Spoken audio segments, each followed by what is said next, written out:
सरपंचांना आपल्या गावाचा खाजगी कंपन्याच्या सीईओ सारखं काम करत विकास करावा। सरपंचांनी गावासाठी उत्तम नेतृत्व दिल्यास 5 वर्षातच राज्यात कायापालट होईल असा विश्वास मुख्यमंत्री देवेंद्र फडणवीस यांनी व्यक्त केलाय। शिर्डीतील सरपंच परिषदेमध्ये मुख्यमंत्री बोलत होते।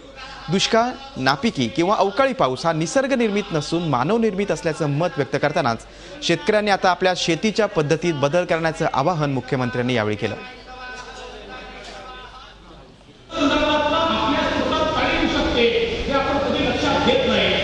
एक योजना आपली की लगेच आपण दुसरी योजना तयार करतो, ती आपली की तिसरी योजना तयार करतो।